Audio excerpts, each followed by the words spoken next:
नमस्कार मित्रांनो, welcome to Panchen tutorials.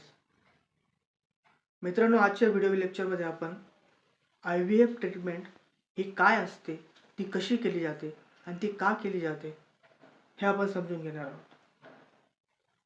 तर जे काही विवाहित दाम्पत्य असतात, नवरा बायको,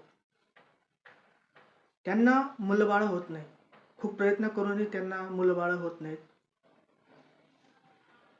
एकतर स्त्रीमध्ये दोष असतो किंवा पुरुषामध्ये काही दोष असतो, स्पर्म्समध्ये, काउंट्समध्ये, किंवा स्त्रियांची जी फॅलोपियन ट्यूब असते ती चोकअप झालेली असते, ती दाबली गेलेली असते. त्याच्यामुळे त्या फॅलोपियन ट्यूबमधून तो स्पर्म एंटर होत नाही, म्हणूनही ती सक्सेस होत नाही प्रेग्नन्सी.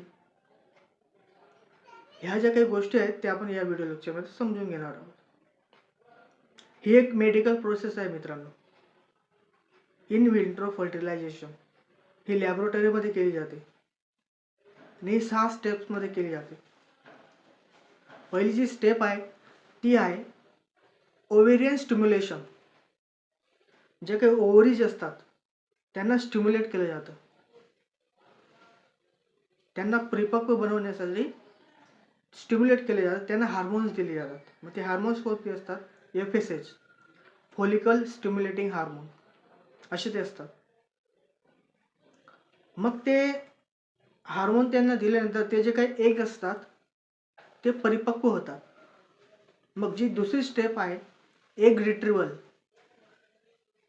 ते जे काही एग असतात ते बाहेर काढले जातात. ही आहे दुसरी स्टेप. आणि ती जी तिसरी स्टेप आहे ती आहे जे काही स्पर्म असतात त्याचे कलेक्शन केलं जातं आणि त्यांना फर्टिलाइज केलं जातं. जे काही स्पर्म असतात त्यांना बाहेर काढले जातात. जे काही मोटाईल स्पर्म असतात, हेल्दी स्पर्म असतात, त्यांना बाहेर काढलं जातं आणि त्या स्त्रीचं जे एग असतो तिच्याशी तिला फर्टिलाइज केलं जातं. ही आहे तिसरी प्रोसेस. आणि जी चौथी प्रोसेस आहे ती आहे एम्ब्रियो कल्चर. जे फर्टिलाइज झाल्यानंतर जो काही एम्ब्रियो बनतो, जो काही झायगोट तयार होतो, जो एम्ब्रियो बनतो, जो एग बनतो, त्याचे संरक्षण केलं जातं, त्याची निगा राखली जाते. आणि त्याच्यानंतर जी नेक्स्ट स्टेप आहे ती पाचवी, ती आहे एम्ब्रियो ट्रान्सफर. जो काही एम्ब्रियो असतो तो तयार होऊन गेलेला असतो, तो त्या एम्ब्रियोला त्या स्त्रीच्या गर्भाशयामध्ये टाकलं जातं. तो आहे एग्स ट्रान्सफर. आणि जी शेवटची स्टेप आहे ती आहे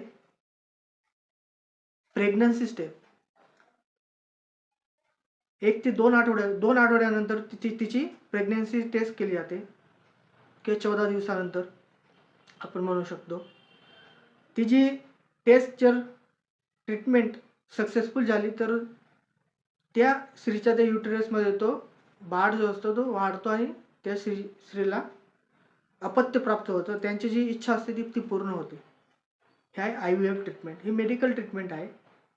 तर काही लोकांना होत नाही. काही लोक स्त्री आणि पुरुषांचे गॅमेट जे असतात, स्पर्म ओवम, हे गॅमेटचं फर्टिलायझेशन होत नाही, प्रोडक्शन होत नाही. त्याच्यामुळे या दाम्पत्यांना मुलंबाळं होत नाहीत. खूप काही अशा गोष्टी मित्रांनो. IVF ट्रीटमेंट आहे ती याच्यासारखीच आहे. ती आपण पुढच्या नेक्स्ट व्हिडिओमध्ये आपण ती जी काही IVF ट्रीटमेंट आहे ती समजून घेणार आहोत. Thank you so much.